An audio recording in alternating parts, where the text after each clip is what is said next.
Let us pray. Good morning, Lord. We are here this morning, thankful for the opportunity to gather in your presence. We are humbled to be called as leaders and servants in support of higher education in the state of Alabama. May the decisions that we make be aligned with your will for the strengthening and the betterment of our educational system. I pray for each person and institution represented here today, and that you would grant them the needs that fulfills the purpose in accomplishing their work. We pray for guidance in the important matters at hand, and we ask that you clearly show us how to conduct our work with excellence and expressions of the fruit of the Spirit, which is love, joy, peace, patience, kindness, goodness, faithfulness, gentleness, and self-control. Bless us all and give us the desire to find ways to excel in our work as we challenge each other to reach higher and to be the best representation of you. For this, we give you all the glory. We ask these things in Jesus' name. Amen. Amen. Thank you, Commissioner Bolden Frost. So at this time, will the commissioners unmute and recite the Pledge of Allegiance, and you should see Old Glory on the screen. I pledge allegiance to the flag of the United States of America and to to the republic for which it stands, one nation, under God, indivisible, with liberty and justice for all. Thank you. That's always kind of awkward. So a little Zoom protocol, just to kind of go over. So we are able to hear all of our presenters. Will everyone click the mute button from this point forward?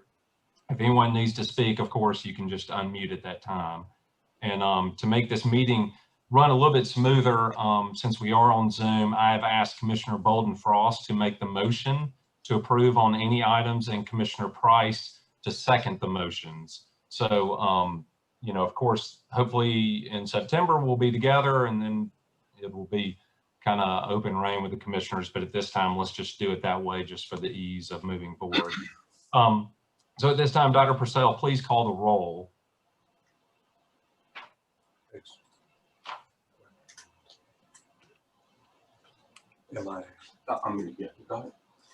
Charles Bunton.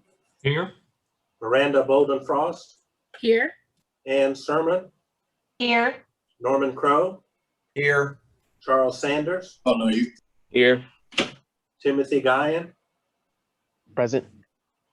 Paul Kennedy. Here. Amy Price. Here. Larry Turner. Here. Stan Pilot. Here. Stan Nelson. Rod Scott. Here. Mr. Chairman, we have a quorum. Excellent. Thank you, commissioners, for being here and devoting your time to the Commission of Higher Ed. So you got your packets last week. Everybody should have had time to look over the agenda. So at this time, the chair entertains a motion to approve the agenda. So moved. Second. We have a motion and a second. Any questions or comments? All in favor of approving, say aye. Aye. Aye. And all opposed, like sign. The agenda is approved. Okay, the consideration of the minutes. Everyone should have had time to review the minutes. Were there any additions or corrections to the minutes as presented? Having none, chair entertains a motion to approve the minutes of the March 12th, 2021 meeting. So moved. Second. I have a motion and a second to approve the minutes as presented. Any questions or comments? All in favor of approving, say aye. Aye. And all opposed, like sign. Minutes are approved. Excellent, thank you. So we'll move into the chairman's report. I just wanted to welcome everyone here, all administrators, university presidents. We just appreciate you being here. I guess if there's any silver lining to this Zoom call, it's enabling more people to be a part of the meeting, which we're very, very thankful for, because you don't have to, of course, travel to be here. But so we welcome everybody here. We're glad you're here. And as chairman, I'm required to appoint a nominating committee to elect a new chair and vice chair for the upcoming year, beginning October 1st, 2021. I have appointed Commissioners Stan Pilot, Norman Crow, and Rod Scott to this committee, and they have all graciously agreed to be on this committee, and I really appreciate their willingness to serve. And so that kind of concludes my chairman's report. Now I'll turn it over to Dr. Purcell for the executive director's report. Thank you, Mr. Chairman. This is a period of transitions for the agency. And of course, the first is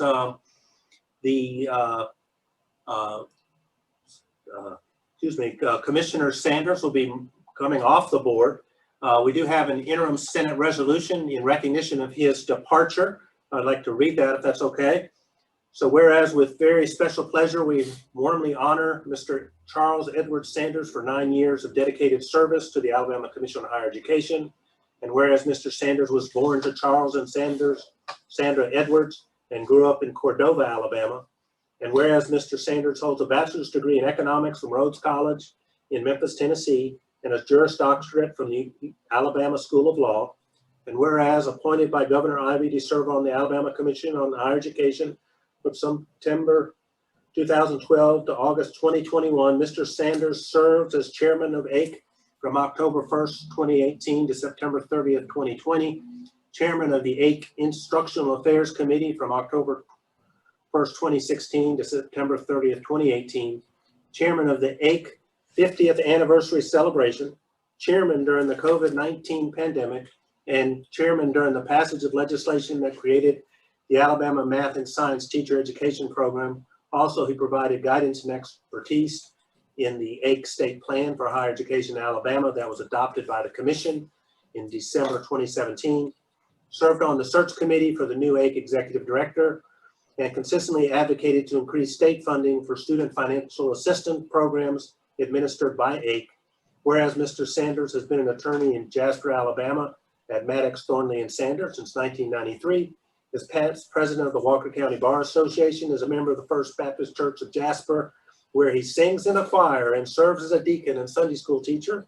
And whereas he and his wife, Mary Elizabeth Carnahan Sanders, have been married since July 1991 and are the parents of Nathan Ned Edwards Sanders and Bonnie Sanders Rhodes. And whereas a man of unwavering diligence, Mr. Sanders is an inspiration, a leader, and a friend to many. Now, therefore, be it resolved by the Senate of the Legislature of Alabama that Mr. Charles Edward Sanders Jr. is wholeheartedly honored for providing 9 years of committed service to the Alabama Commission of Higher Education. And this resolution hereby serves as a tribute to him with utmost admiration, along with sincere best wishes for continued happiness and success in all future endeavors. Well, congratulations, Commissioner Sanders. We actually have some additional transitions, and we have several of them. We have 250 years of agency knowledge and expertise has left us through retirement since 2019. Michael Clemens is a network administrator. He is retiring and he's happy. Last year board meeting, you saw Jamarcus White, information technology, get hired. And we have a resolution for Michael Clemens, and we'll have one for Tim Vick. And it's really illustrative of all the people that come and make this happen for this agency. In our certificate of appreciation for Michael Clemens, it says, the state of Alabama is greatly indebted to your service to its citizens through your work at the Alabama Commission of Higher Education for 27 years. And whereas during your tenure with the commission, you started in a mailroom located in a 2-story building that did not have an elevator, hence earning you the nickname of Elevator Mike, because you were responsible for carrying paper and equipment up the stairs, etc. But during your tenure with the commission, you worked as a print operator in the Guaranteed Student Loan Program. And during your tenure with the commission, you transferred to the Information Technology Department as a computer tech support employee. And during your tenure with the commission, you have managed all of the commission's computer systems and printers and have been an integral part of all technological advancements. During your tenure, you exhibited exemplary skills and utmost professionalism. Now, therefore, be resolved, it is with great pleasure that the members of the Alabama Commission on Higher Education present this certificate to you. We salute you and express our sincere appreciation and gratitude to you for outstanding leadership and service. A copy of the certificate shall be included in the official minutes of the Alabama Commission on Higher Education, signed this 11th day of June, 2021.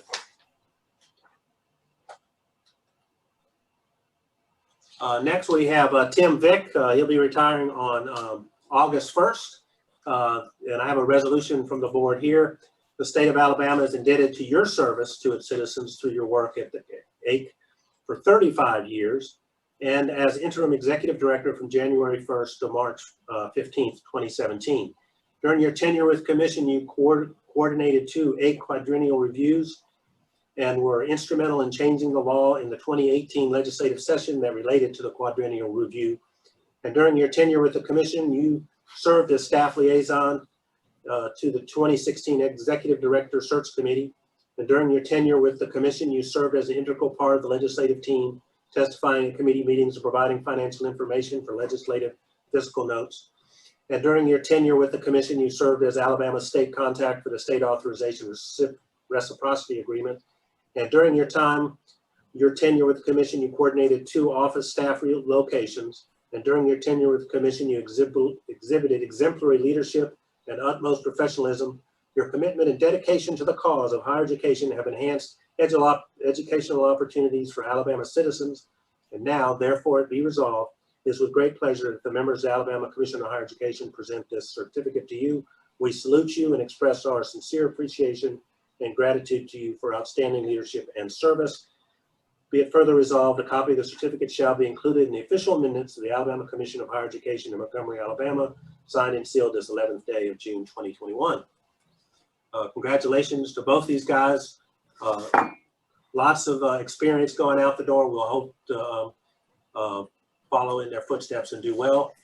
And with that, we'll talk about replacements. We've been replacing a lot of people, as I mentioned earlier, and this is a new hire, Arcola Betway. She has an undergraduate degree from ASU in accounting and a graduate degree in public administration from AUM.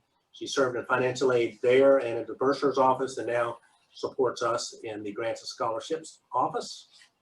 Jason Head is a research analyst for research services. He's got a degree in UA in finance and undergraduate degree in computer science and MBA from UAB. He worked in institutional research at UAB for 7 years, and prior to that worked in IT for Regions Bank at Bell South. David Cadell is a programmer. He has an undergraduate degree in journalism from Troy, just completed his computer information systems degree from UAH. He finished up in end of April and started on May 1st. We're glad to have him. We also have Julian Rogers. He's Assistant Director of Institutional Finance and Facilities, undergraduate degree in business administration from AUM. After a career with the post office, he served in the executive budget office for 7 years, where one of his responsibilities was actually university budgeting. So he comes with us with experience. So congratulations and welcome to all those folks. I wanted to highlight a couple things that we've got going. As you know, we've been Zooming like crazy. We've decided to sort of post a lot of these webinars to our webpage. We actually have these 2 reports on employment outcomes for education majors and integrating art into STEM education out there so far. We have upcoming webinar events, hopefully for the summer, on the Retain Alabama survey, which is important for us to know what we want to do to keep students in the state, and employment outcomes for social work majors, and an educator attrition survey that studies why teachers in K through 12 are retiring or leaving the profession during this most last year. Been out and about finally after a year of staying in our cubicles or whatever. Got to see Don C. Killingsworth's inauguration. He's on the line today. Don, congratulations again. Commissioner Nelson went with us, and we visited President Killingsworth at the event. There's a picture of me, a selfie of me dressed up for the big gala that evening. Really had a great time. They did a great job for that event up there. We had a visit from Dr. Heiseo. She's the director of the Global Teachers University program at Pusan National University regarding the AKEEPS Math and Science Teacher Initiative. She signed an MOU with University of North Alabama for a 1+1 master's program there, and they'll actually have their first students will arrive next January to start offering classes and hopefully help us provide good education to our math and science teachers, K through 12, and students, since we have such a robust shortage. I also was out at the Federation of Southern Cooperatives. I met with a lot of their staff to talk about what we can do. they do a lot of training. We want to try to connect them with some of our universities to help provide industry credentials, perhaps some of that training. Andre Carter, who's in the middle, he actually worked for AKEEP on a Vista grant and now works for them as a development specialist. Wanted to highlight him as one of our people that run through our office and is a part of it. Was in Birmingham the other day. EDPA is a group that is getting some state funding to help us with our Retain Alabama initiative. Shook the hand of the director at an event, and they're really going to be a great resource to help us get our students who graduate from our institution stay in the state. That was exciting. I want to give you some highlights on some things that happened. We have a Department of Education discharged over $1.6 billion in HBCU debt. And we may talk about that more in a second. Here's the Chef study. You know, we talk about how we compare to other states. This is on appropriations per FTE. Alabama is in purple. You can see that we're a little bit behind. We're at 93% of the state or the national average, but it really isn't that bad. Because if you think about how we changed from 1980, we had about a 6.8% increase, and there's a lot of states in the South especially that suffered great losses during that period of time, the value of their investment in the state. I will say Alabama is somewhat different than others. We spend a little bit more on the community colleges than universities. You can sort of see our neighboring states spend more on their universities. And this is sort of a global thing. Alabama is here, about 14% higher for 2 years. The national average is spending about 2% higher on 2 years per FTE.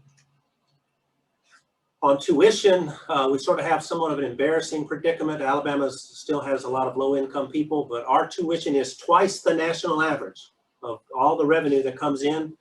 Some people will sort of write that off as saying, yeah, but that's the people going to Auburn and Alabama and having higher tuition rates there, which it is some of that, out-of-state fees, but it's not all that.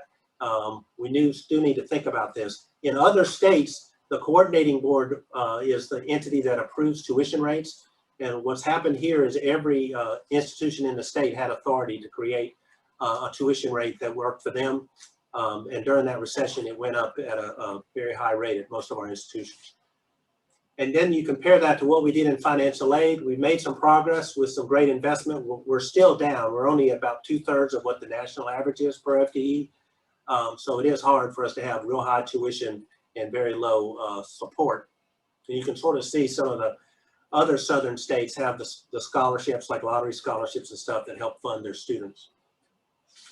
If you add everything together, the state support and the tuition, Alabama's doing great. We are 7th in overall support for higher education per FTE compared to the other states. So we should be in good shape. We should be able to provide the right programs and the right level of support. The hard part is that 67% of our total revenue is dependent on tuition, which means that the parents and families have a bigger share of that. Alabama is actually 50% higher than the national average in that category, which is problematic, I think, for all of us. Here's how we compare to other states. We're at 42% in 2018, but look what happens in 12 years. Now we're at 67%, pretty high, a big change in the dynamics for higher ed. Federal coronavirus relief funds. The state got, a lot of money, $4 billion. 26% went to us. We actually got a pretty good fair share. You can sort of see here that we're one of the leading states, and some of it's because we had special entities in there. And one of them is this fund that was discharged debt that the HBCUs had in a federal program to build capital projects on their campus. Nationally, it was $1.6 billion in debt, but for Alabama, that was almost $500 million itself, because we have more HBCUs than anybody else. So that really will help our institution's bottom line. And with that, Mr. Chairman, I'll pass it over to you to have discussion items. Excellent. Thank you, Dr. Purcell. Appreciate that. And just wanted to kind of echo some of the the folks that he highlighted, Ed Sanders was just fantastic on this commission, and from one commissioner to the other, when he was already on when I came on, and I just asked him a lot of questions, and he kind of got me through it, and he was just a fantastic commissioner, chairman, and I hate to see him go, but that's just the way it goes. And Elevator Mike, wow, what a career. 27 years, that's just incredible. And Tim Vick, you know, I told him just the other day, you know, whenever you think of Commission on Higher Education, you kind of think of Tim Vick. I mean, it's just, he's been fantastic here. He's been such a great sounding board. When I had questions, he always had the answers. And so I hate to see those two gentlemen go, but we all wish them the best. And I know they're going to do great things going forward. So to move on to discussion items, we have Mrs. Gunter will present the latest legislative update, which should be fun. Thank you, Mr. Chairman. I don't know that I would call it fun, but let's get right into it. Lawmakers wrapped up this year's regular session just before midnight on May 17th. As usual, there were celebrations and there were some disappointments, but let's look at both now, beginning with the education budget, which was good news for Alabama's education system. Public education in Alabama will be receiving its largest ever amount of state dollars in the budget that starts October 1st. This increase comes even in the midst of a worldwide pandemic. Income taxes and sales taxes are the biggest sources of money for the ETF. Both have held steady in an economy that has proven to be quite resilient, even in turbulent times. Approximately $7.7 billion will be appropriated from the ETF, which is $452 million more than the current year. The budget includes increases of more than 9% for the Alabama Community College system and approximately 7% for the public universities. Funds will ensure a 2% pay raise for teachers and other education employees.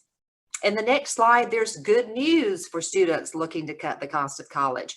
Student assistance programs administered by AIC received plus-ups. Through Dr. Purcell's leadership, which began in 2017, the Alabama Student Assistance Program, known as ASAP, which is the need-based aid program, has consistently seen increases totaling now more than 151%.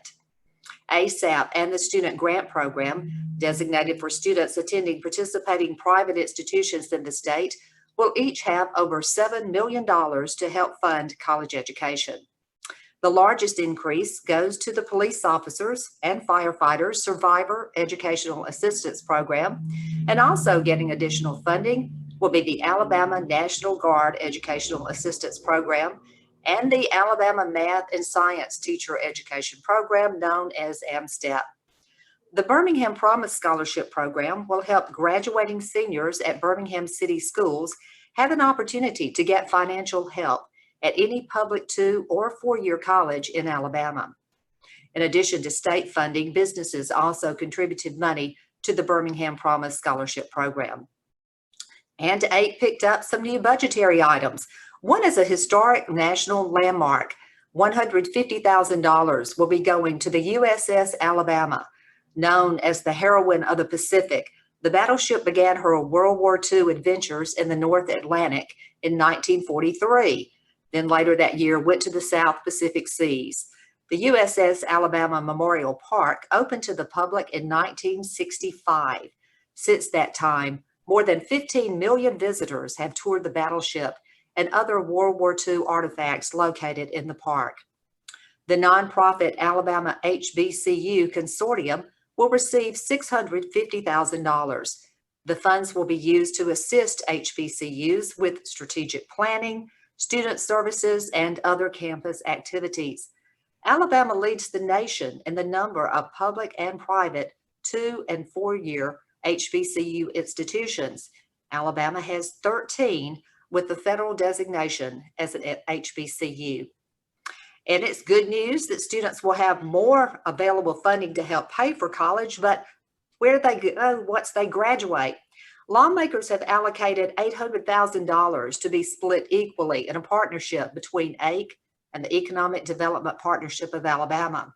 That money will fund the initiative Retain Alabama. The purpose is to keep the graduates from Alabama's public universities in the state to live and work. The Those four-year graduates are needed for Alabama's public economic growth. The AIC Employment Outcomes Report that was released last year reported graduates with a bachelor's degree or higher are leaving the state, most notably within a 5-year period following graduation. Forbes has ranked Alabama the nation's third worst at retaining its college graduates. During the next several months, students will learn about career opportunities and the livability of Alabama's communities as part of Retain Alabama. The $100,000 for the Industry Credential Directory will be used to catalog Alabama's workforce-oriented training opportunities. These credentials will include credit and non-credit training. The training will be offered by businesses, industry trade groups, as well as the state's colleges and universities. All credentials will be reviewed by the Alabama Committee on Credentialing and Career Pathways. And in the next slide, $200,000 in supplemental funding will be used for the Alabama Trails Foundation. $100,000 will be used to make improvements on the Pinhoti Hiking Trail in the Southern Appalachian Mountains. That trail extends through Alabama and Georgia. A long-distance trail is being planned for North Alabama. $100,000 has been earmarked for the Singing River Trail. It is projected to expand over a 70-mile territory. The Best and Brightest initiative, aimed at getting university graduates to live and work in STEM fields, is going to be in Marengo County or Decatur. The recipients must have a STEM degree from a 4-year Alabama institution of higher education, have a verifiable student loan debt, and be a new resident to either location.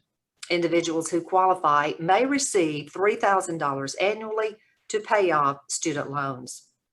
State agencies will not have to revert unexpended funds to the state treasury by September 30th.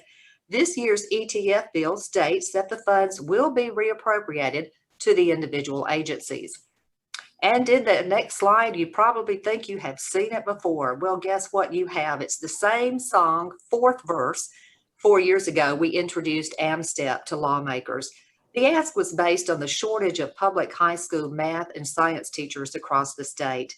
Qualifying teachers would be able to receive AMSTEP funds to pay down their federal student loans. Vacancies were identified throughout Alabama by the State Department of Education, with additional funding available in acute shortage areas. That law did pass in 2018. The following year, we came back and asked for an amendment to include computer science teachers. That passed. And then last year, we were back again. We brought AMSTEP to expand the eligibility requirements for participants, but the abbreviated session brought its passage to a halt. So this year, here we go again. The bill did receive final passage that will allow more qualifying teachers to participate. Some of those changes will expand to middle school teachers and individuals teaching in Alabama but residing in other states. There will be more about those changes addressed by Mr. Vick in his presentation following mine. And in the next slide, eligibility changes were made to another student assistance program administered by AIC. These are grants that make up the Police Officers and Firefighters Survivor Educational Assistance Program. Funds will cover tuition, fees, books, and supplies. Eligible recipients include spouses, dependent natural children, and dependent adopted children, all under 21 years of age. And in the next slide, the Alabama Student Grant Program will have some changes in the award distribution. The grant program was created by the legislature in 1978 for state financial support of students attending an eligible independent Alabama college or university. The cap has been increased from $1,200 per academic year to $3,000. The overall amount a student will receive will not change. And the next slide is the best of all. It's the highlight of this legislative session, the confirmation of Commissioners Norman Crow, and they disappeared from the screen. If you could get that one, Dr. Purcell, they were so great, they jumped off. So Commissioners Norman Crow, Ann Sermon, and Paul Kennedy. Commissioner Kennedy will be serving on the Academic Affairs Committee. Commissioners Crow and Sermon will serve on Financial Affairs. And it is my goal and my hope that one day I will lay eyes on Commissioners Sermon and Kennedy. So maybe we'll get back to that, since this will probably be our last Zoom meeting. And in the next slide, legislation passed this session that could change the dynamics of collegiate sports in the future. 18 states have passed laws that allow student athletes to be compensated for the use of their name, image, and likeness. However, the NCAA is urging Congress to pass a national NIL law so that college athletes are operating on an equal playing field. Testimony this week in Washington said that schools in states where NIL laws go into effect next month will have an enormous advantage over states that do not offer those opportunities. And Alabama's law does have a July 1st start date. NCAA President Mark Emmert told lawmakers that students will be looking for opportunities to transfer to schools where they can monetize their name, image, and likeness.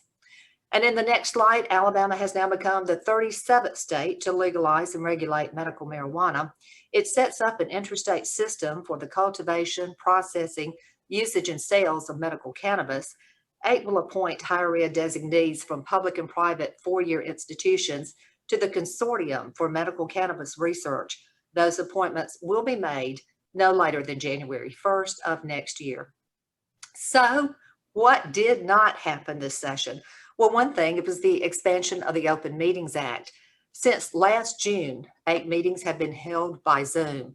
HB 558 would have allowed electronic participation for a member to be considered present for purposes of establishing a quorum. Since the bill did not pass, in-person committee meetings and full 8 commission meetings will resume so that a quorum may be established. And HB 498 fell short by 1 step. It would have created a state seal of biliteracy for high school graduates, but it did not get a vote on the Senate floor on the last day of the session. The bill would have included proficiency in English and at least one other world language, including American Sign Language. And last, gone but not forgotten.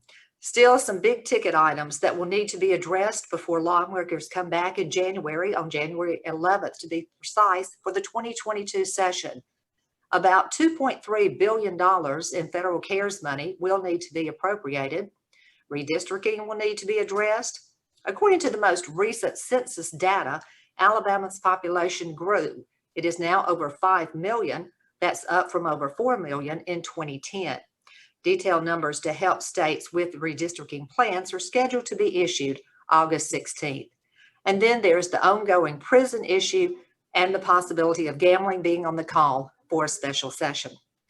Mr. Chairman, that is a wrap on the 2021 regular session of the legislature. But before I turn it back to you, I'd like to take a moment for a personal privilege. I've been around the legislature way too long, but I want to say a personal thank you to Commissioner Sanders for his service to the state and to higher ed. I remember when we first met in orientation in your law office in Jasper. Like everyone who first comes on the board, I gave you this huge book. You looked down, you looked at me, and I thought he was going to say, oh my goodness, what have I gotten myself into? I'm sure that's the thought of every commissioner once you come on. But I tell you, you have served as chair when AIC celebrated 50 years since we were created by the legislature, and you provided leadership during a time that no one else can say prior to that. It was through the pandemic, our first Zoom meeting. So this was definitely a first for any AIC chair.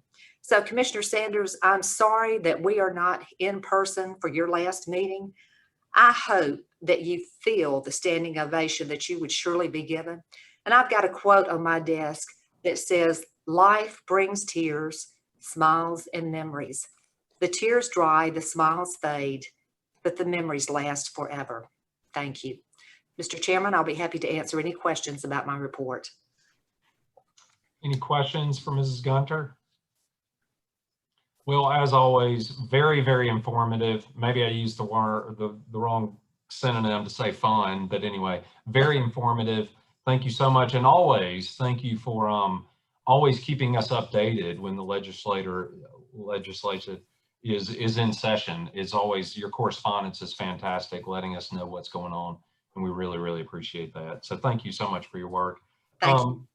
So now we're going to move into decision items, and just wanted to remind all the commissioners that each decision item will be voted on individually. Any questions may be directed to the staff presenter. And so our first decision item A will be presented by Mr. Vick. The preliminary approval of amendments to the administrative procedures for the Alabama Math and Science Teacher Education Program Loan Repayment Program. Good morning, Commissioners. This item can be found on page 5 of your agenda. As Ms. Gunner indicated, there were legislative acts that impacted 3 of our grant programs this year. The first one we're going to talk about today is the Alabama Math and Science Teacher Education Program, or AMSTEP. As Ms. Gunner indicated, this program had been operating for a couple of years, and we discovered that the participation was not as good as we would like. And so we began discussions with the State Department of Education and with Representative Lovern on how we could do some things to expand the participation in the program. And through our mutual agreement, we came up with these things. All of them are designed at broadening the eligibility requirements for the participants. The first one is reducing the applicant's math, science, or computer science teaching load from having to be full-time to 3/4 of the courses taught. Because there were shortages of teachers in other areas besides these 3, sometimes these teachers were required to pick up another subject, and because they did that, it eliminated them from this program. We've also come up with the idea of adding middle school teachers because, of course, what they do feeds into the high school level.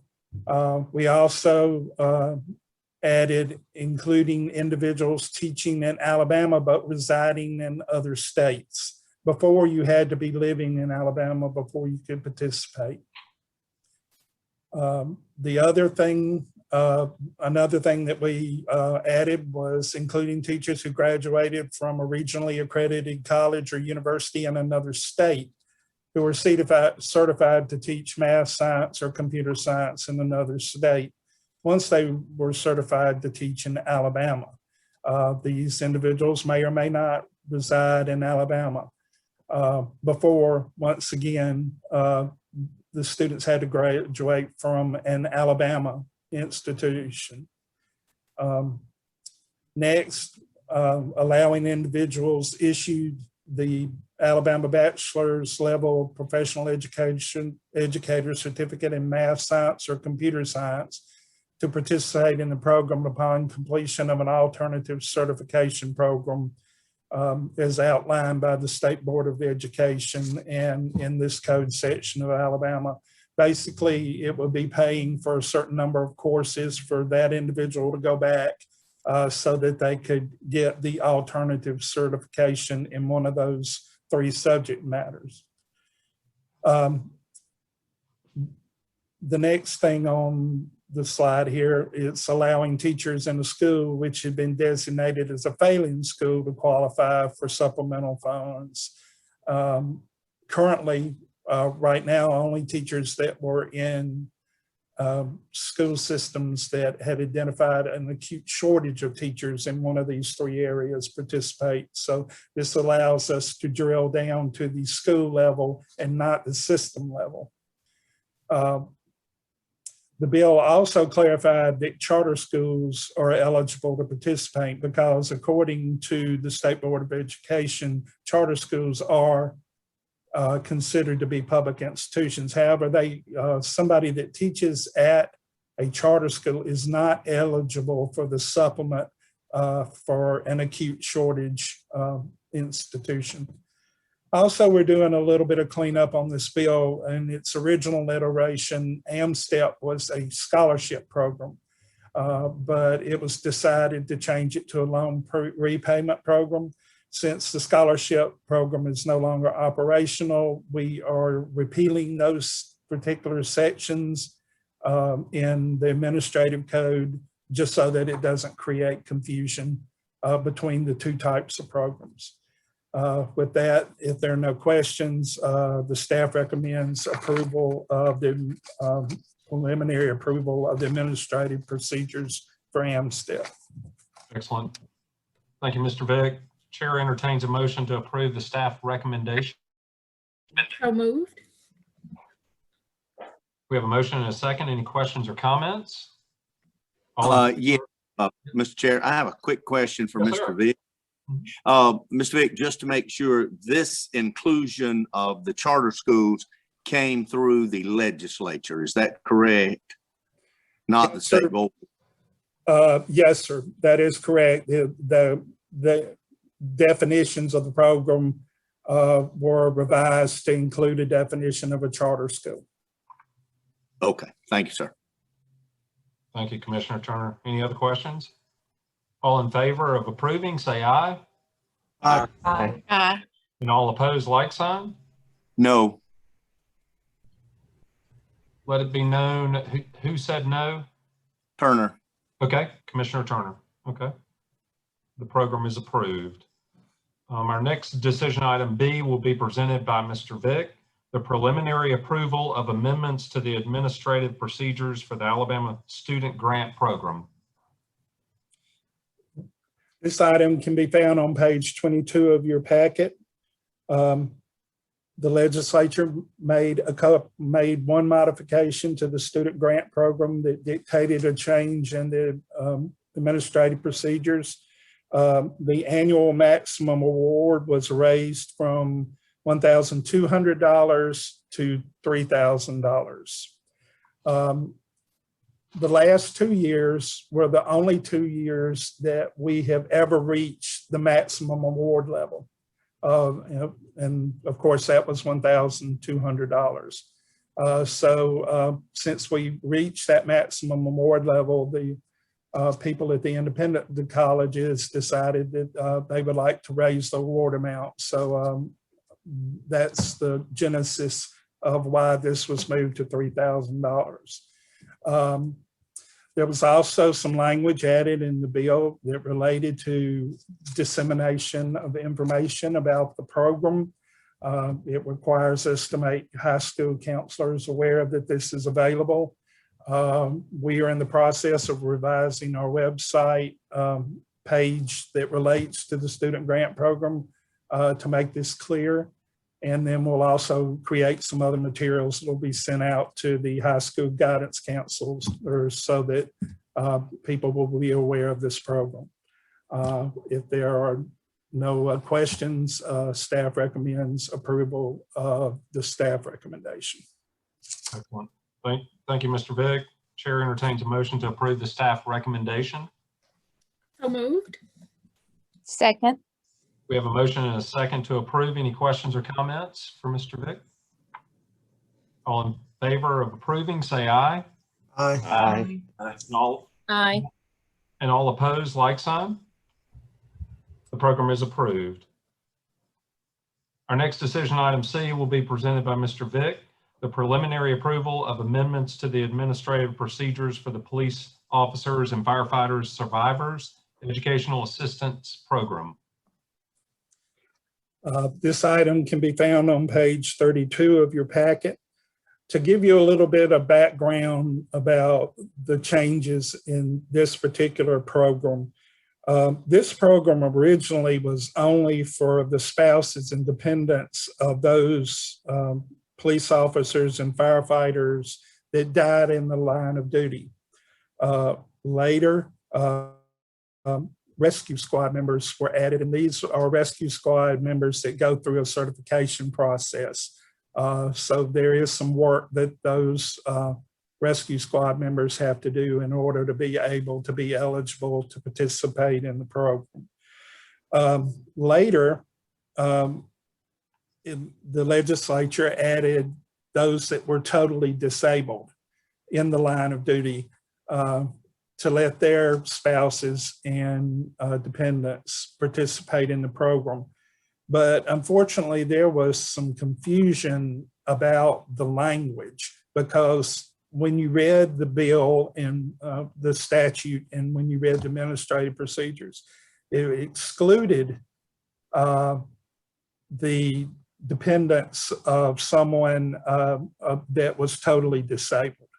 And of course, somebody that is disabled can have a child after they declared disabled, or they may adopt somebody. We did not feel that it was the intent of the act to exclude this. In order to make sure that we were clear that our reading of the language did exclude them, we got an Attorney General's opinion. And they agreed that based on the way it was written, those people were excluded. So once again, we worked with Representative Lovern to propose this change to the rule to make it clear that if someone's totally disabled, that their naturally born child or adopted child can participate in the program, but the adopted child has to have lived in the household for 5 years before going to college. We also added one other thing. This was done under our rulemaking authority of all the changes that you're approving in the administrative procedures. This is the only one that was done under the rulemaking authority. The rest were all done under language that was in the specific legislation. But the change we're proposing is to allow the chairman of the Tuition Eligibility Board to approve or reject an application for the board after for participation after the board has had its annual meeting. This has been a practice since the implementation of the program, but we felt like we need to formally put it into the administrative procedures. And just a little more background, Commission does not pick who participates. There's a Tuition Eligibility Board that's appointed by various entities around the state, and they're the ones that go through the applications and indicate to us which ones should get the program. Participate in the program. With that, if there are no questions, staff recommends approval of the recommendation. Thank you, Mr. Vick. Chair entertains a motion to approve the staff recommendation. So moved. Second. We have a motion and a second to approve. Any questions or comments for Mr. Vick? All in favor of approving, say aye. Aye. And all opposed, like sign. The program is approved. Our next decision, item D, will be presented by Mr. Vick. The approval of an amendment to the administrative policies for the Alabama Teacher Recruitment Incentive Program. This item may be found on page 41 of your packet. You may notice that the language in the heading is a bit different than the previous three ones. This is an amendment to the administrative policies, not administrative procedures.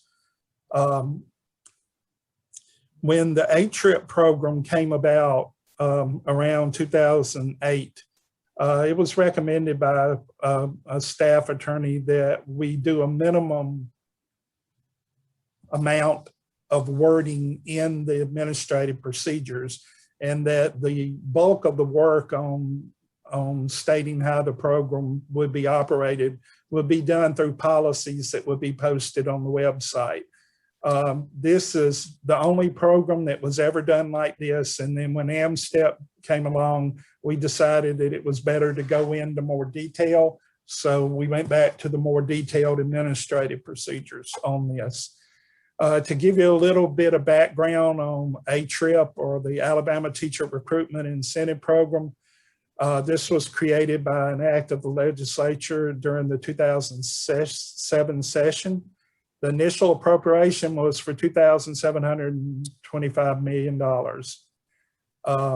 The program eventually was suspended because of lack of funding due to the advent of the Great Recession.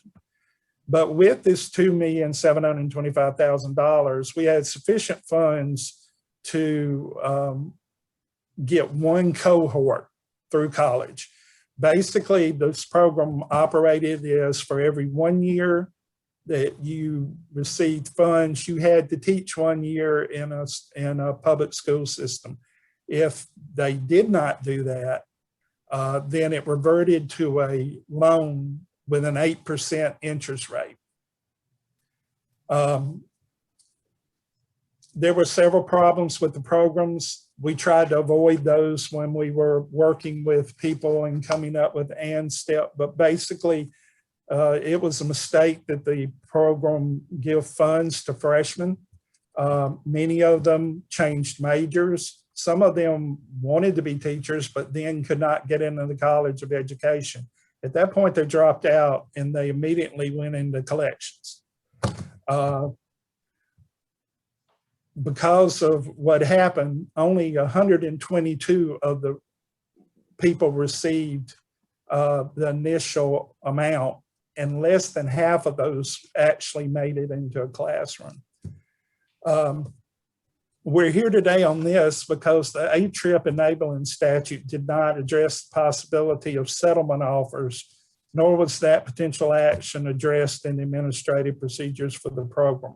We've been approached by somebody that's in collections right now to let them pay this off at 70% of the outstanding balance.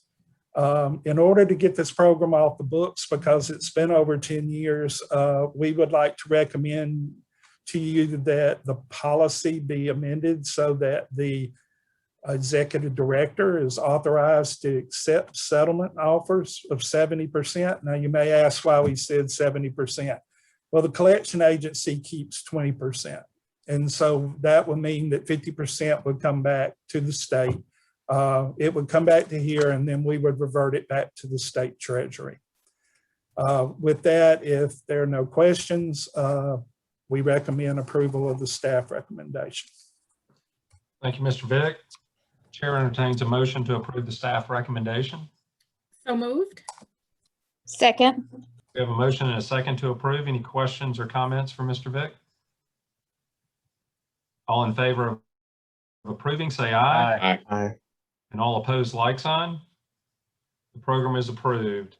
Mr. Vick, thank you so much. Thank you for an excellent career of 35 years. And we just wish you the best with propping up your feet and fruity drinks, whatever it may be. But we just thank you so much for your service. Now we'll move into the academic programs. The next decision, item E, will be presented by Dr. McGill. The first program will be from Athens State University, Bachelor of Science in Homeland and Corporate Security. All right, thank you, Chairman Bunton. I did just want to briefly mention that Athens State University does have a new provost, Dr. Catherine Welberg, who's joined us here today. So I'm sure everyone will get to meet her at some point as we get back to in-person meetings. But Athens State has put forward this proposal for a Bachelor of Science in Homeland and Corporate Security. They are expecting to enroll just over 20 students per year, which puts them, well over the viability that they would need to meet for producing 7.5 graduates a year. The proposal includes 2 tracks, one in Homeland Security and one in Corporate Security. And there are related programs, just a handful. One at Jacksonville State that has emergency management. UWA has a concentration in public safety. But this one is unique in having those 2 concentrations and offering the specialized training at a baccalaureate level. Athens State is proposing to embed certificates for that are recognized by the American Society for Industrial Security International, which will allow the students to be prepared to go right into jobs. And potential occupations might be emergency management directors, supervisors of security workers and analysts. And given the strong support for the program from potential employers in the area citing need, AIC is recommending approval of this program. Excellent. Thank you, Dr. McGill. Chair entertains a motion to approve the staff recommendation. So moved. Second. We have a motion and a second to approve. Any questions or comments for Dr. McGill? All in favor of approving, say aye. Aye. And all opposed, like sign. The program is approved. Next, we have Jacksonville State University. Will be presented by Dr. McGill, Master of Science in Education in Mathematics, Education Leadership, Mathematics Specialist. Great. So as you can see from the agenda, Jacksonville State has proposed quite a few new education programs that are designed to lead to teacher certification. And just as a umbrella, all of these programs have been developed with the input and authorization to proceed from the Alabama State Board of Education, the ALSBE. And many of these are, the first of their kind in Alabama. So I'll try to, go through them and highlight what's unique about them. This first one, the Master of Science in Education in Mathematics, Education Leadership, Mathematics Specialist K-5. It's quite a mouthful, but it is a hybrid program, and that's why you see that CIP code with a 99 there at the end. It is blending elementary education, math education, which you typically see at the secondary level, and then teacher leader training. So these graduates of this program would be able to coordinate among elementary school teachers to ensure that math education helps to, better our students' numeracy and hopefully get our scores up. As we all know, Alabama is working on increasing scores in literacy and numeracy. So there is a condition on this program for post-implementation to receive that approval from the Alabama State Board of Education for teacher certification at the Class A level. That's the advanced level for master's programs.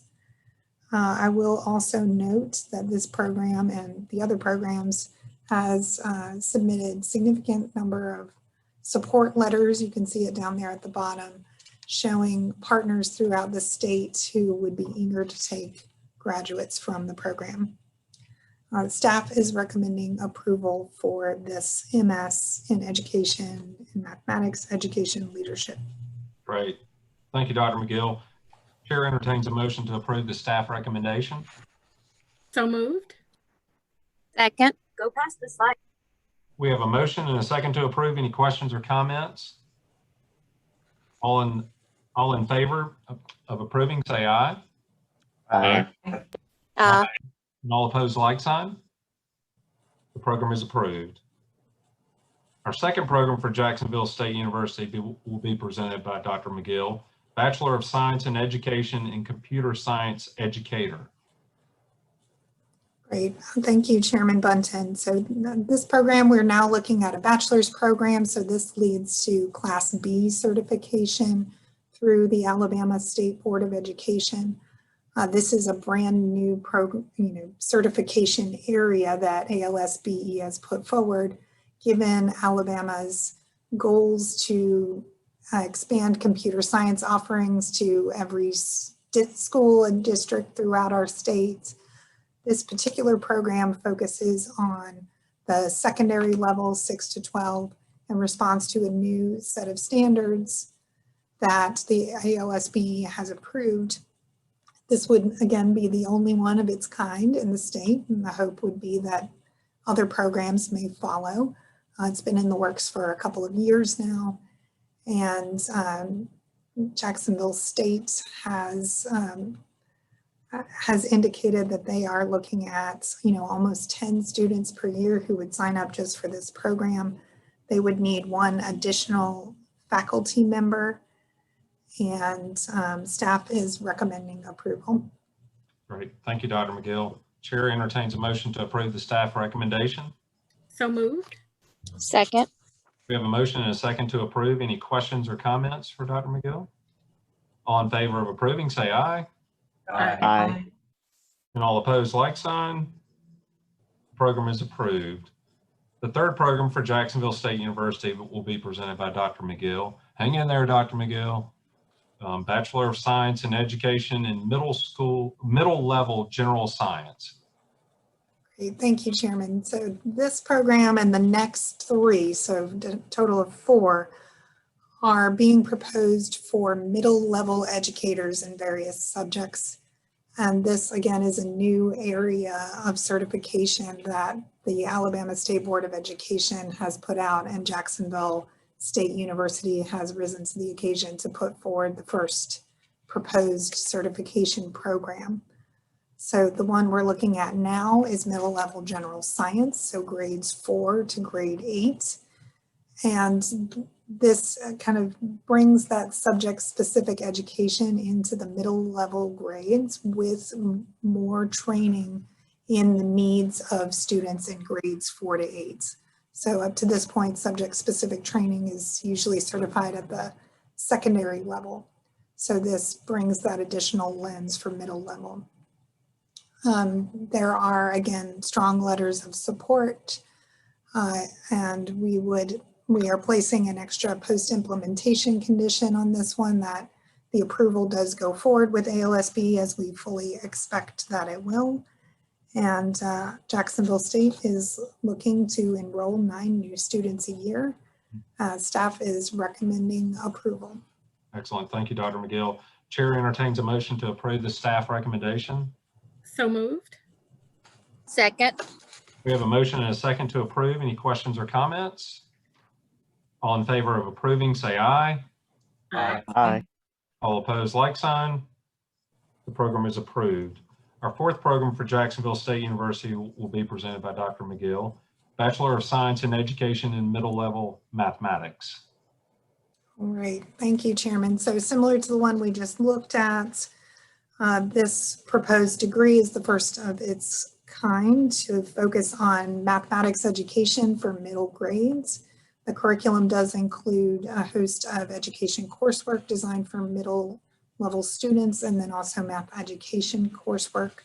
It also has that additional post-implementation requirement for final ALSBE approval, and AIC staff is recommending approval of this program.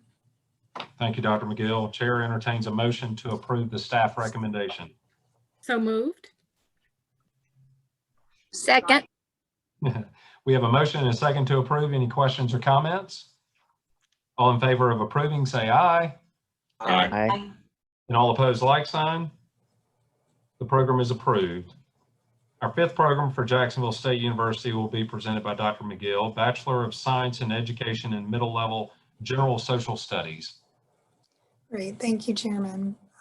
So this program, similar to the ones we just looked at, focuses on that middle level grade education and then combines it with social studies, broad social studies training across a number of course areas that are relevant to the middle school level. This program would also have that additional post-implementation condition for final ALSBE approval, and AIC staff is recommending approval of this program. Thank you, Dr. McGill. Chair entertains a motion to approve the staff recommendation. So moved. Second. We have a motion and a second to approve. Any questions or comments? All in favor of approving, say aye. Aye. And all opposed, like sign. The program is approved. Our 6th program for the Jacksonville State University will be presented by Dr. McGill, Bachelor of Science in Education in Middle Level English Language Arts.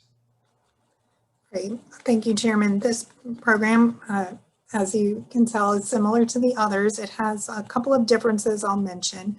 So unlike the other programs, which could be delivered with existing faculty members, this particular program in English Language Arts is requesting 1 additional faculty member whose specialty area will focus on the teaching of reading. And as you can imagine, that is in direct response to Alabama's Literacy Act and the broader initiative to improve literacy across our elementary and secondary education. Aside from that, the program is expecting a slightly increased number of enrolled students given its breadth. And we are putting that post-implementation condition for final ALSBE approval. And with that, staff is recommending approval of this program. Excellent. Thank you, Dr. McGill. Chair entertains a motion to approve the staff recommendation. So moved. Second. We have a motion and a second to approve. Any questions or comments? All in favor of approving, say aye. Aye. And all opposed, like sign. The program is approved. Our next program from the University of Alabama will be presented by Dr. McGill, Bachelor of Science in Manufacturing Systems Engineering. Great, thank you, Chairman Bunton. This program proposed by the University of Alabama would be delivered through their College of Engineering. It can be supported with the existing faculty that they have across mechanical, material, and industrial engineering, and also facilities that they currently have and that they are currently building related to the Initiative for Manufacturing Development and Education. And those state-of-the-art facilities will allow their students to have hands-on engineering opportunities focused on advanced manufacturing engineering. The institution has been partnering with advanced manufacturers throughout the state, and you can see the list that appears there on the screen, including their close by neighbor, Mercedes-Benz. And the students in this program, they're expecting to have potentially well over this amount, but they've proposed 35 students a year. They currently have many hundreds of students in their engineering tracks. And so that seems to be a very reasonably conservative figure. In terms of similar programs, the closest one would be the Applied Manufacturing Engineering, which is offered by Jacksonville State University. That's an engineering technology program, so it's not an exact match. This program would be potentially accredited by the by ABETS, that's our accrediting board for engineering and technology, through their engineering accreditation, so that there is a distinction there between engineering and engineering technology. As you can see, there's widespread approval from employers in the area, and students will be able to complete the program either in a fully online mode or an in-person mode. Staff is recommending approval for this program. Excellent. Thank you, Dr. McGill. Chair entertains a motion to approve the staff recommendation. So moved. Second. We have a motion and a second to approve. Any questions or comments? All in favor of approving, say aye. Aye. And all opposed, like sign. Program is approved. Our next program from the University of Alabama in Huntsville will be presented by Dr. McGill, Doctor of Philosophy and Chemistry. Absolutely. Thank you, Chairman. So this program has a very straightforward title, Doctor of Philosophy and Chemistry, but you can see actually from the proposal that it is not your traditional PhD in chemistry. That's why we've assigned it that CIP code that ends in 99. So this is a chemistry other. And the reason for that is UAH has brought forward a very innovative proposal that combines some business coursework and integrates it into the traditional curriculum for doctoral level chemistry. This program, that hybrid integrated model, does have 3 tracks. The first track would be your traditional academic PhD in chemistry for those who intend to go into the academy. The second track is an entrepreneur track, and that is intended for individuals who currently work or intend to work in small and medium-sized enterprises.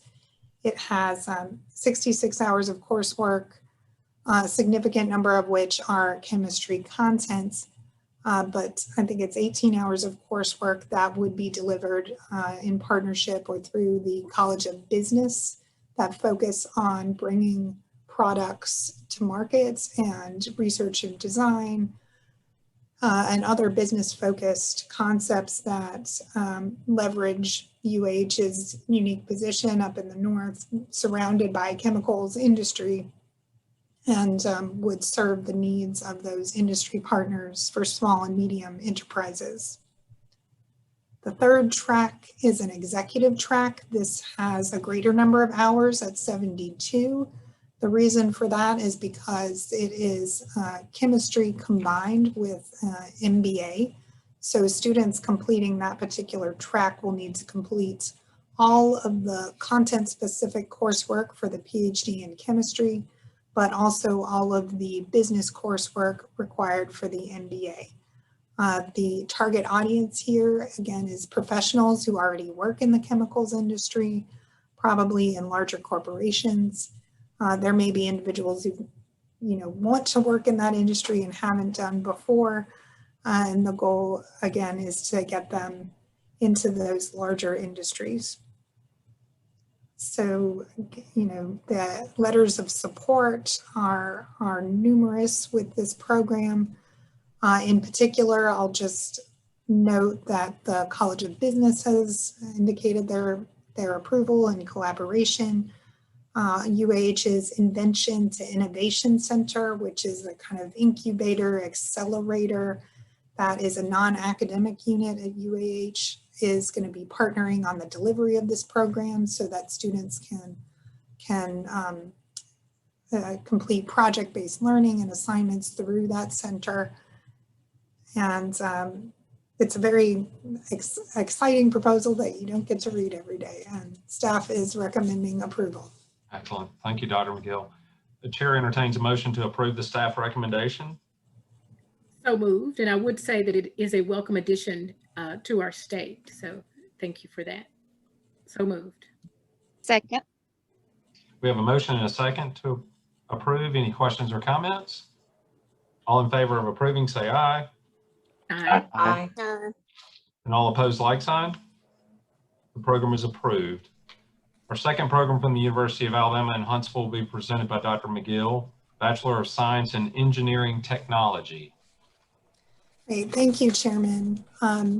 This Bachelor of Science in Engineering Technology is being proposed through UAH's College of Professional Studies. Coursework that is related to this program is already being offered as a track or concentration within an existing Bachelor of Science in Professional Studies. And so the proposal is really to elevate that concentration to a standalone degree. And for that reason, you'll see that extra post-implementation requirement that the existing degree needs to continue to maintain viability. And the real intended audience for this program are those students who may have intended to be engineering majors in one of the traditional fields that's offered through UAH's College of Engineering, and decided that for whatever reason that particular, their abilities and skills didn't fully match with the demands of that program. So the BS in Engineering Technology gives them an alternative to stay in and around the engineering field, but in a more technical or technologist capacity. Given Alabama's engineering and manufacturing focus, especially up in that northern region of the state, these individuals are in high demand. There are a couple of existing programs that are similar. One is at the University of North Alabama, one is at the University of West Alabama, and Jacksonville State does have some engineering technology content-specific programs. I think we mentioned one earlier around manufacturing engineering technology. In order to deliver this program fully, the University of Alabama in Huntsville would need one additional full-time faculty member and part-time faculty members as their enrollments grow. Because this is an engineering field, they do fall under their specialized accreditation through ABETS, and this would go through ABETS Engineering Technology Accreditation Commission. UAH also does have support from its College of Engineering for this proposed program through the College of Professional Studies. And staff is recommending approval of this program. Excellent. Thank you, Dr. McGill. Chair entertains a motion to approve the staff recommendation. So moved. Second. We have a motion and a second to approve. Any questions or comments? All in favor of approving, say aye. Aye. And all opposed, like sign. The program is approved. Our third program from the University of Alabama in Huntsville will be presented by Dr. McGill, Master of Science in Atmospheric and Earth Science. Great, thank you. So this is, unlike the others, not a new program. This is a substantive extension alteration because the University of Alabama in Huntsville is requesting to merge two master's degree programs that are currently offered in the same department. So back in 2019, AIC received notification that the university was merging those two departments, and so this allows those two degree programs, which are basically operating this way already, to have one overarching name with two concentrations. It is a substantive change for this degree because the coursework does fall below that threshold that AIC typically requests, which is 50% of shared coursework. But given the specialization of UAH, the potential grant funders and existing grant funders, the adjacent nature of the two disciplines that are housed in the same department, it makes sense to move forward with this as a single degree with multiple concentrations. So AIC is recommending approval.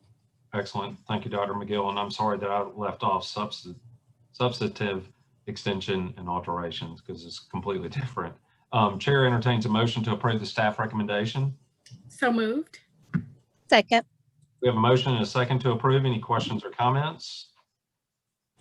All in favor of approving, say aye. Aye. All opposed, like sign. The program is approved. Our next program from the University of West Alabama will be presented by Dr. McGill, Master of Science in Sport Management. All right, thank you, Chairman.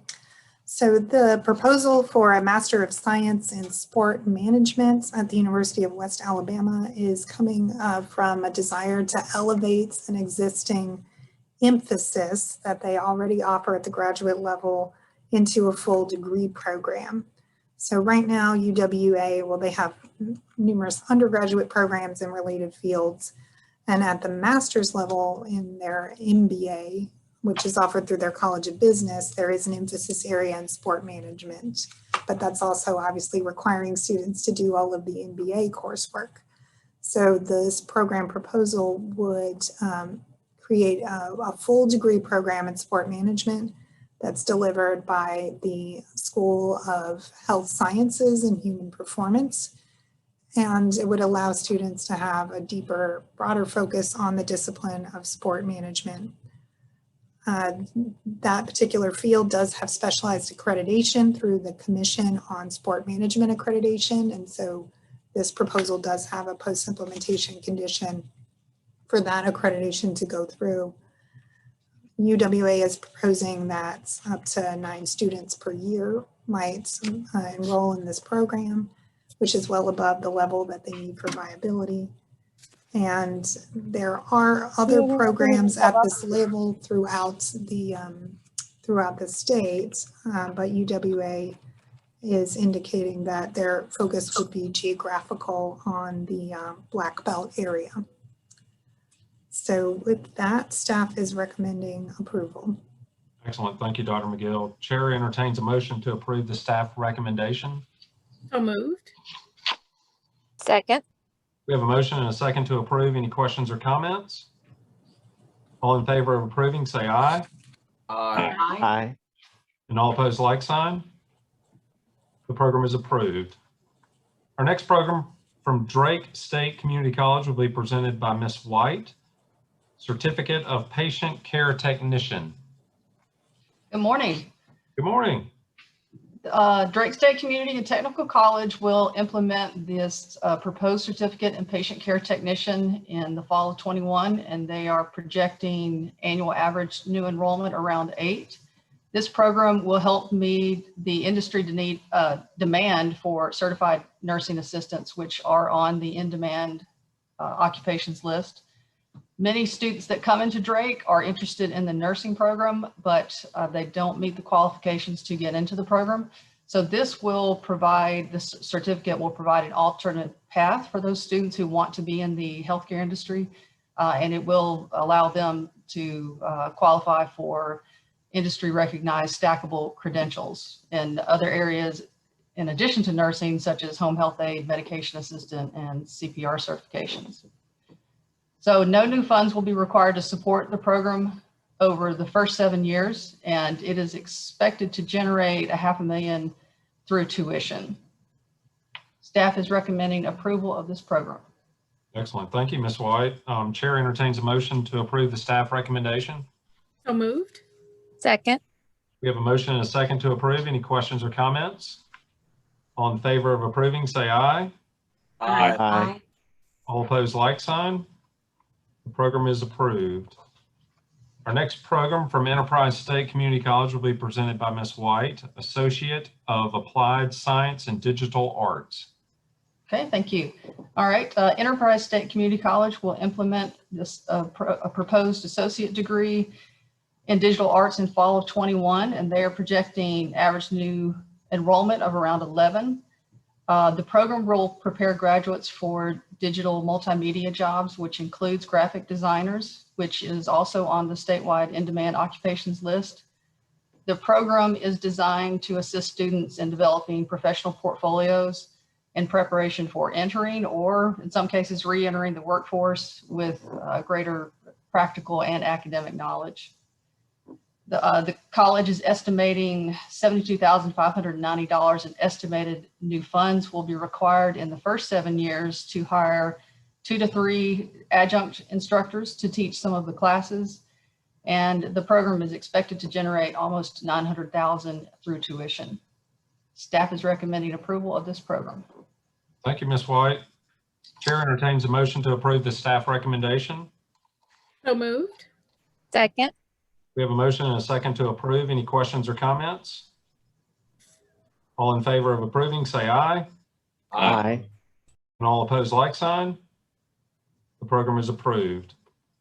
Our next program from Northeast Alabama Community College will be presented by Ms. White, Associate of Applied Science and Certificate in Building Construction Technology.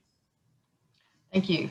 Okay, Northeast Alabama Community College will implement the proposed associate degree and certificate in building construction in fall of 21, and they're projecting annual average new enrollment of 15. Alabama currently has only one other building construction associate degree in the state, and that is at Lawson State. This program will be unique, and it will offer additional options in plumbing, masonry, electrical, heating, ventilation, and air conditioning. The program is designed to prepare students to apply technical knowledge and skills to residential and commercial building construction and remodeling, and it will provide students with work-based learning opportunities needed to obtain certifications and licensure. Graduates will be prepared for work as carpenters, electricians, plumbers, and steam fitters, and all of these are on the statewide in-demand occupations list. Northeast is estimating $673,000 in new funds will be required to support the program over the first 7 years, and the majority of that will be used to hire 1 full-time instructor to teach and coordinate the program, and an additional 4 adjunct instructors. They are expecting the program to generate $800,000 through tuition. Staff is recommending approval of this program. Thank you, Ms. White. Chair entertains a motion to approve the staff recommendation. So moved. Second. We have a motion and a second to approve. Any questions or comments? Chairman Bunting, just a comment. I would just like to applaud Northeast for taking this on. Definitely the state needs these type of workers in our state, and I'm excited to see this program. So thank you. Thank you, Commissioner Pilot, for your comments. Any other questions or comments? All in favor of approving, say aye. Aye. Aye. And all opposed, like sign. The program is approved. Our next program from Southern Union State Community College will be presented by Ms. White, Associate of Applied Science and Certificate in Aviation Maintenance Technology. Okay, Southern Union will implement this proposed associate degree and certificate in aviation maintenance technology in fall of 21, and they're projecting annual average new enrollment of 12. The program is designed to prepare students to apply technical knowledge and skills to repair, service, and maintain aircraft components and prepare them to pass Federal Aviation Administration or FAA certifications. The graduates will be prepared for employment as aircraft mechanics and service technicians, again, both of which are on the statewide in-demand occupations list. Students can choose the degree or certificate path, and with either a concentration in airframe technology or in power plant. This program was designed in partnership with Auburn University to meet their needs for qualified technicians to support the Auburn University Regional Airport. Work-based learning opportunities and coursework will be streamlined for those students who want to continue on from the associate degree to the baccalaureate level at Auburn University. So labor market analysis was done before this, and it shows that there's a significant need for the region along the I-85 corridor between Atlanta and Montgomery, with almost 3,000 aircraft mechanics and service technicians expected to retire in the next 5 to 10 years. So there will be a great demand for this job. Southern is estimating almost $2 million in new funds will be required in the first 7 years of the program. The majority of this will be used to hire 1 new full-time faculty member and a full-time program director. $350,000 will be needed for equipment purchases in the first 2 years, and Southern plans to lease space near the Opelika campus to serve as a lab area until space becomes available at the Auburn University Regional Airport. This program is expected to generate a little over $1 million through tuition. Staff is recommending approval of this program. Thank you, Ms. White. Chair entertains a motion to approve the staff recommendation. So moved. Second. We have a motion and a second to approve. Any questions or comments? All in favor of approving, say aye. Aye. And all opposed, like sign. The program is approved. Our next program from Wallace State Community College in Selma will be presented by Ms. White. Certificate in Heating, Ventilation, Air Conditioning, and Refrigeration. That's a lot to say. Wallace State Community College Selma will implement the proposed certificate in HVAC-R in the fall of 21, and they are projecting annual average new enrollment of at least 9. The program will prepare graduates with the knowledge and skills and certification and licensure necessary for employment as HVAC and refrigeration mechanics and installers, which again are also included on the statewide in-demand occupations list. There are 2 other community colleges that currently offer long certificates with the same CIP code, and another 4 that offer short-term certificates. However, this program is being created specifically to serve students seeking this type of training in the Black Belt region. They are estimating a little over 20,000 in new funds will be required to support the program over the first 7 years, and this will be used to purchase equipment and library resources. They are expecting to generate almost $400,000 through tuition. Staff is recommending approval of this program. Excellent, thank you. Chair entertains a motion to approve the staff recommendation. So moved. Second. We have a motion and a second to approve. Any questions or comments? All in favor of approving, say aye. Aye. Aye. And all opposed, like sign. The program is approved. Ms. White, thank you for your work. Appreciate it. Thank you. Next, we have 2 requests to amend post-implementation conditions. The first is from Alabama State University and will be presented by Dr. McGill. Alabama State University Master of Arts in History.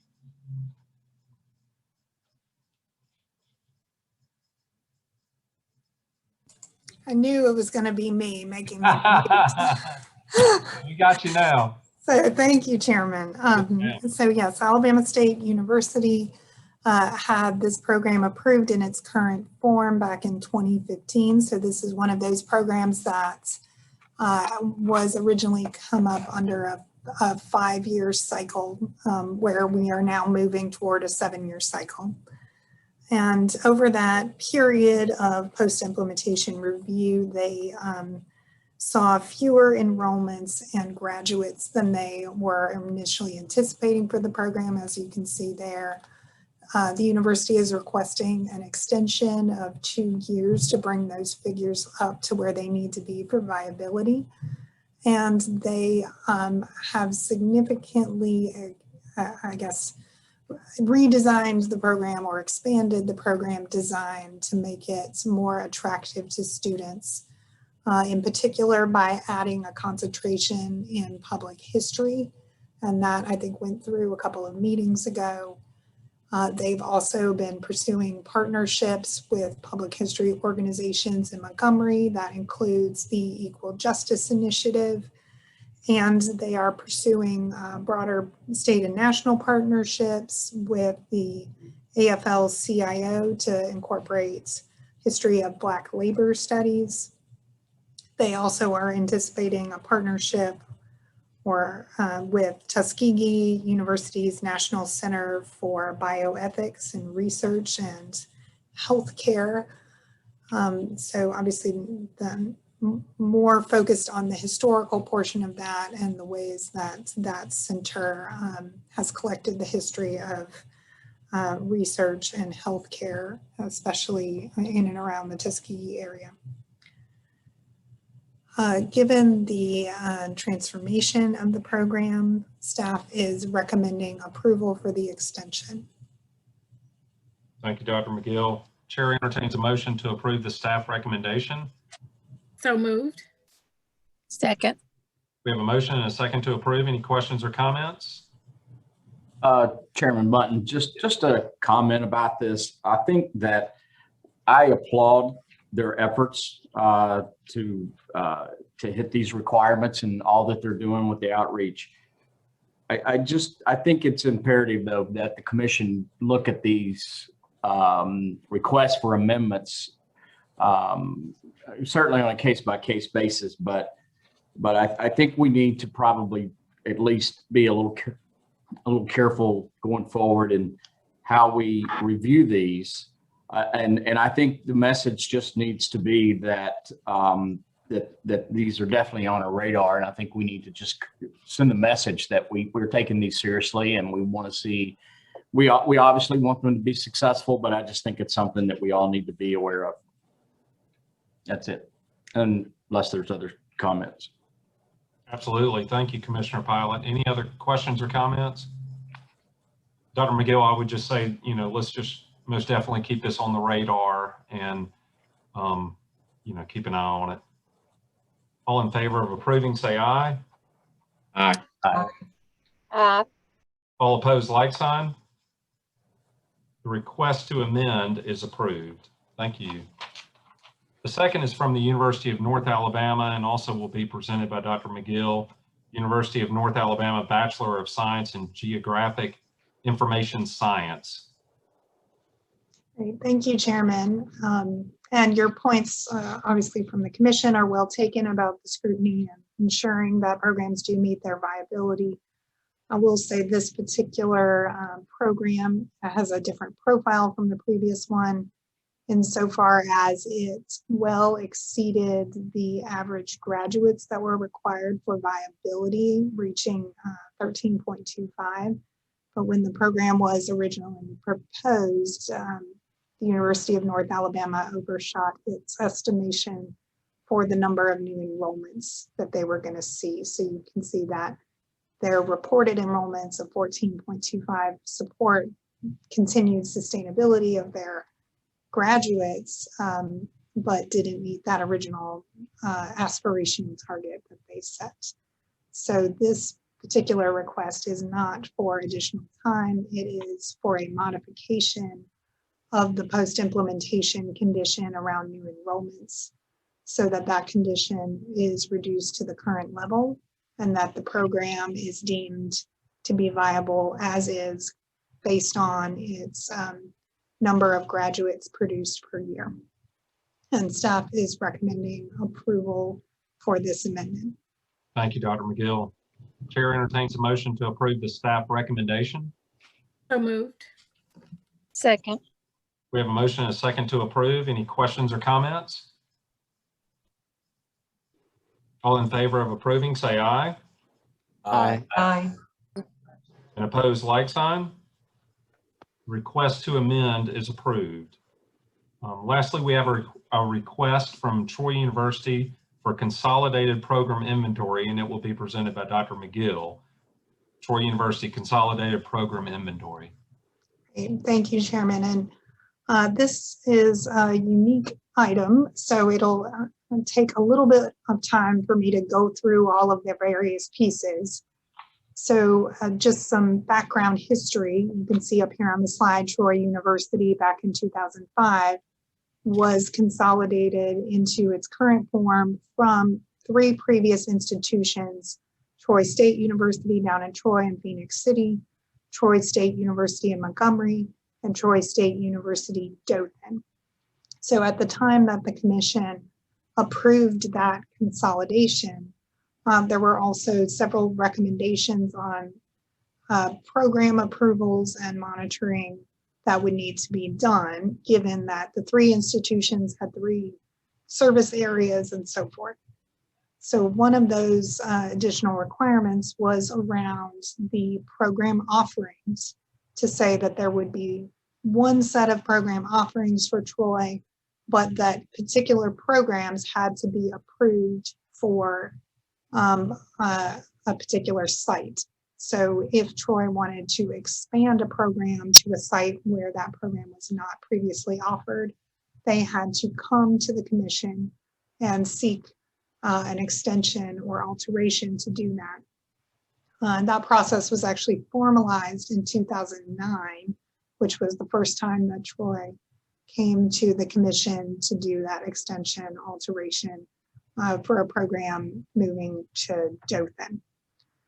So fast forward to today, 15 years after the initial consolidation, Troy University is looking to clean up its inventory. So that's both an internal task that they are doing within their institution, but also they wanted to make sure that everything lined up with how the commission lists the program inventory for the university. So this item is a cleanup item, but there are also some additional procedure changes that are coming along with it. So because those aren't listed on the slide, they're in your packet. Let me kind of just go through those and spell out so that we're on record with exactly what's being proposed here. So the first piece of this resolution recommendation would be to consolidate and revise Troy's program inventory with updated titles. And there are a handful of programs that would like a different CIP code assigned to them, just so that they are at the right place in the inventory. So the title updates, currently the titles for programs specify what location the program is authorized for. So Troy would have program titles that are just the title of the program, and those notes about location approval would go into AIC's internal system, where we can still keep tabs on them, but they are no longer the program title. So that is the first one. And for those of you who are following along in your packet, there is a full list of the programs and the new titles and the CIP codes, which appears just after the staff recommendation, beginning on page 192. So that's the first part.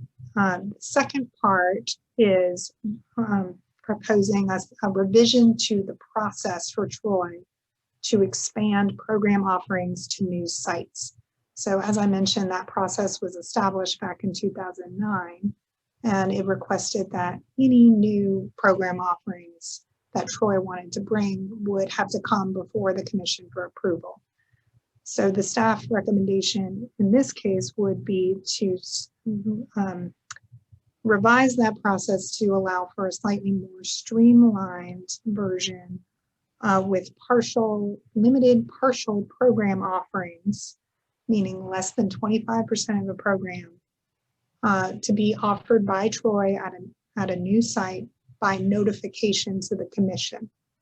So when we say limited program offerings of less than 25%, what we're really talking about here is 2 or 3 courses, maybe at the most 4 courses that do not exceed a quarter of the full program specific offerings that could be put forth or scheduled at a particular site.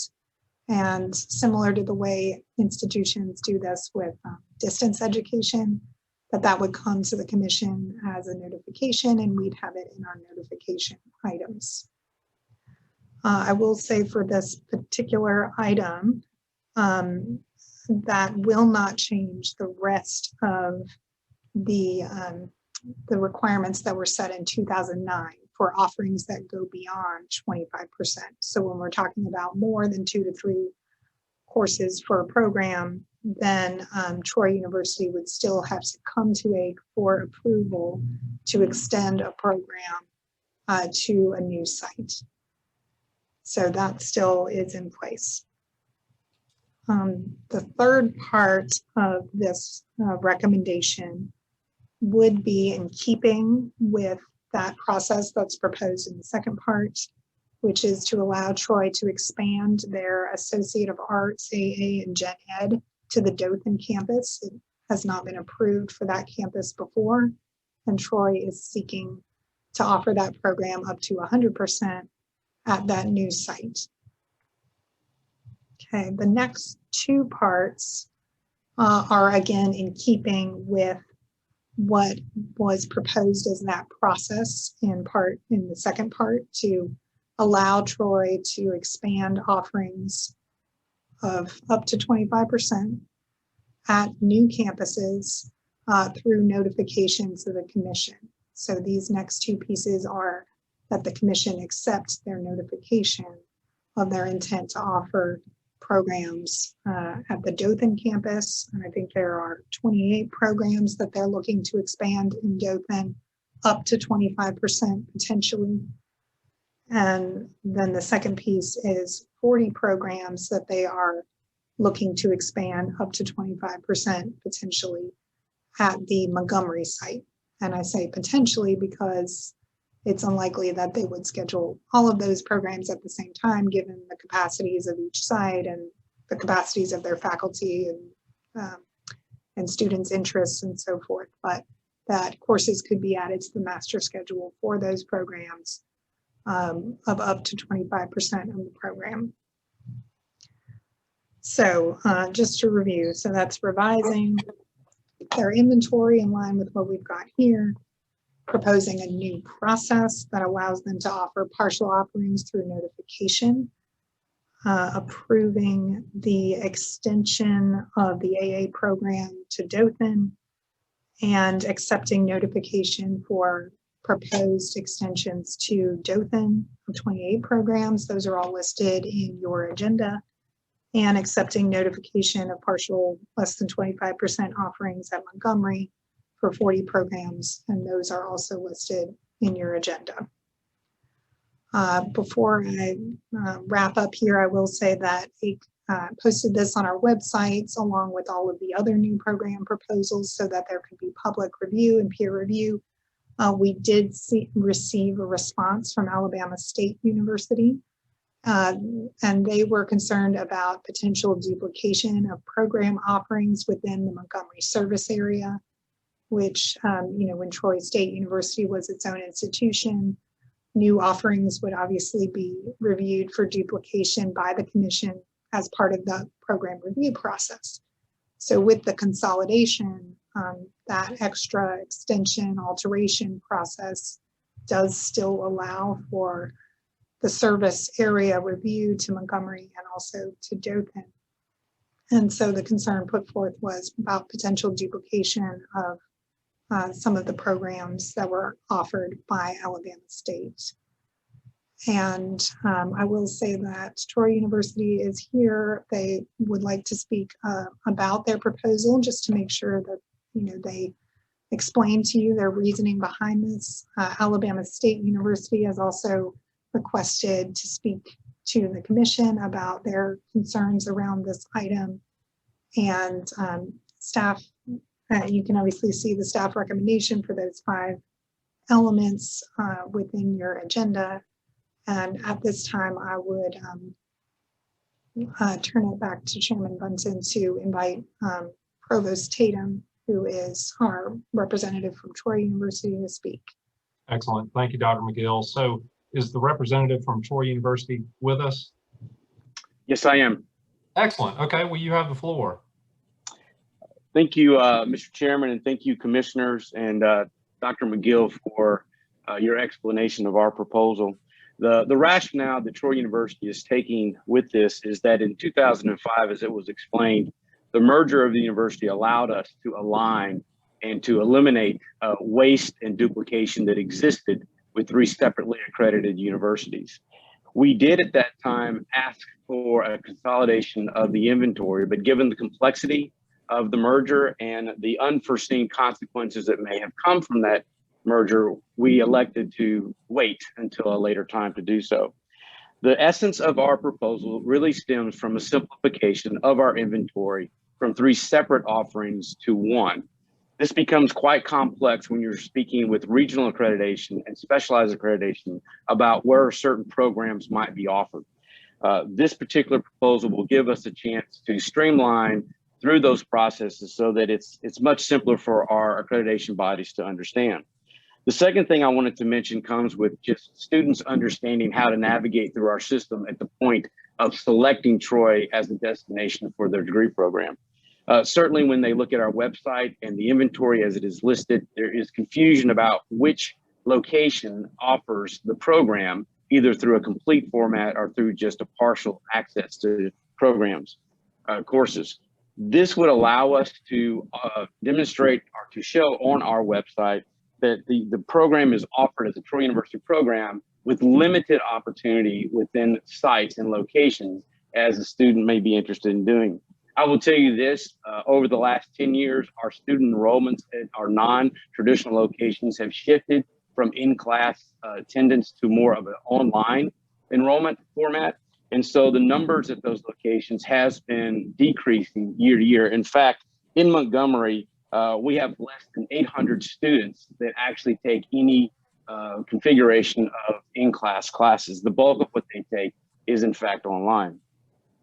So without going into any more detail than what Dr. McGill has provided, the idea here is to offer courses that might be of interest to students who would like to take an in-class class. We have limited resources that would allow us to offer more than the 25% in any of these locations. And quite frankly, we have no interest in offering degree programs that are more custom and suited for our traditional location to be extended into our non-regional areas. So with that, I will conclude and answer any questions that you may have. Excellent. Thank you, Mr. Tatum. Commissioners, any questions for Mr. Tatum before he bids us adieu? Right, and I would also like to mention that Provost Carl Pettis from Alabama State University would like to address the commission about the concerns that they have shared with AIC staff around this proposal. Absolutely. Mr. Tatum, thank you for being here. Thank you for your comments. At this time, I'll open the floor to the representative from Alabama State. Are you with us? I am, sir. Excellent. Okay.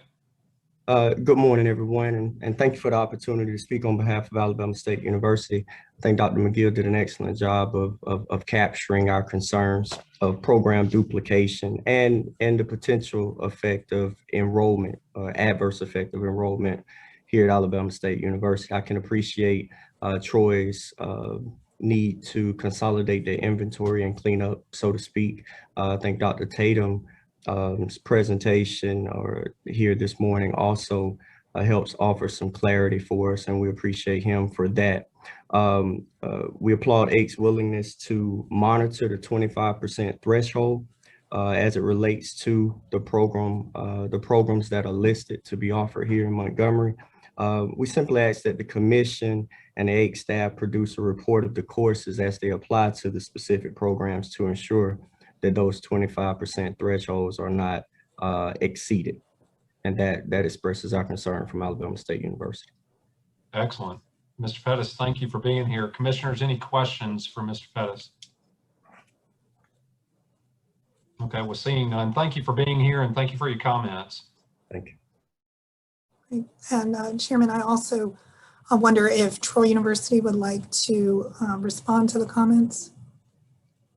Mr. Tatum? Yes, thank you, Mr. Chairman. We are in support of Alabama State's request for Troy to provide an annual report to AIC that would give indication as to the percentage of programs or courses that are being offered in the Montgomery service area. Excellent. Thank you for your comments. And Mr. Pettis, I can assure you that AIC will be on top of that and will certainly report back to you. Any other comments from you? No, sir. Thank you. Excellent. Thank you for being here. I appreciate it.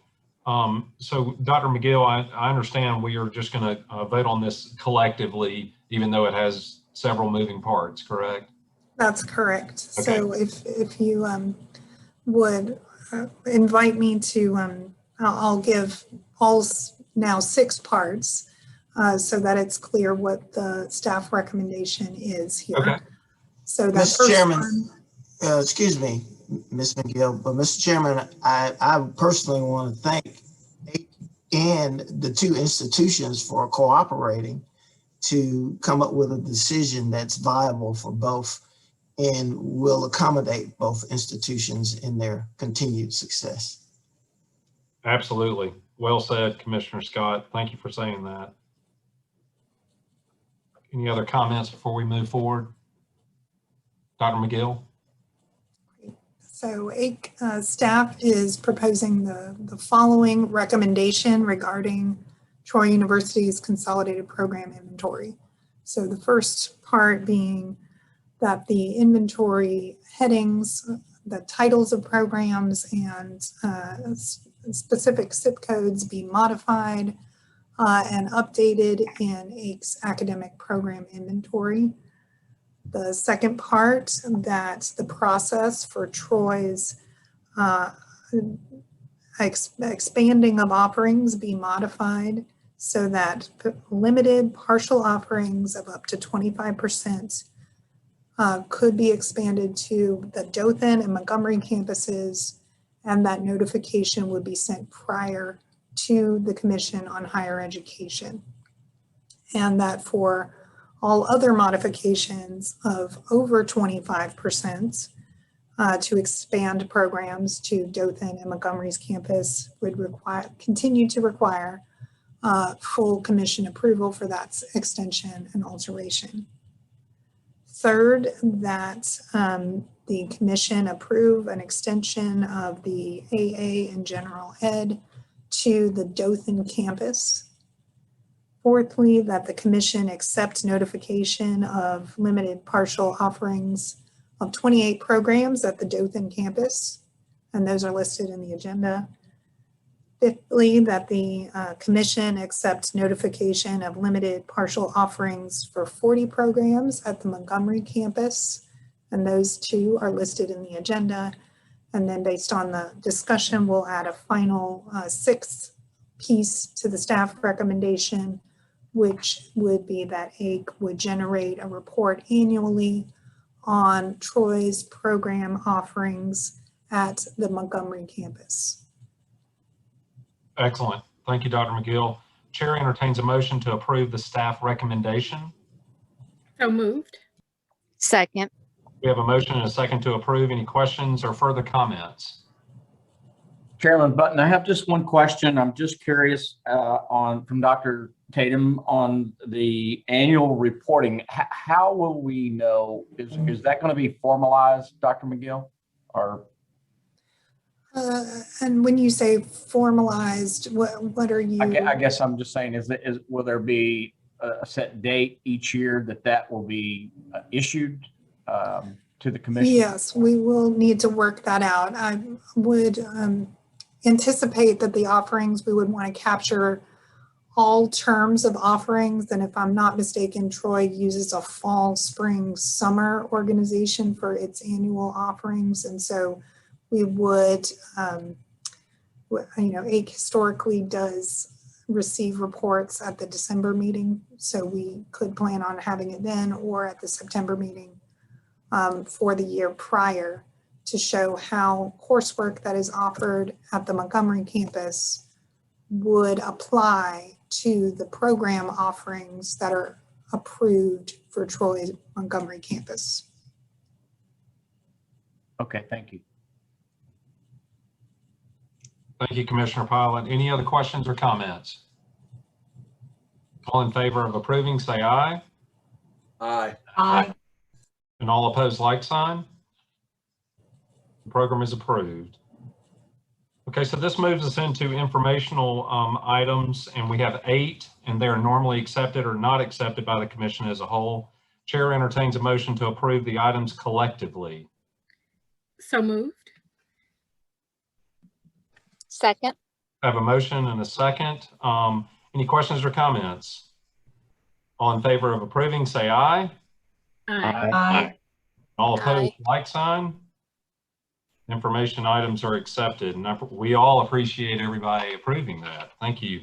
So just some quick parting comments. I just wanted to thank the commission for y'all for being here, your time. We know it's valuable, and Dr. Purcell and his staff, you guys just make our commission just run so smoothly, and you make it into a way that you know, we can digest the information and move policies along, and we appreciate so much everything that you do for us.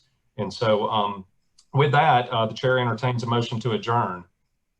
So moved. Second. We have a first and a second. Any questions or comments? All in favor say aye. Aye. Aye. And all opposed? None. We are adjourned, and hopefully we will all be together in September. Thank you.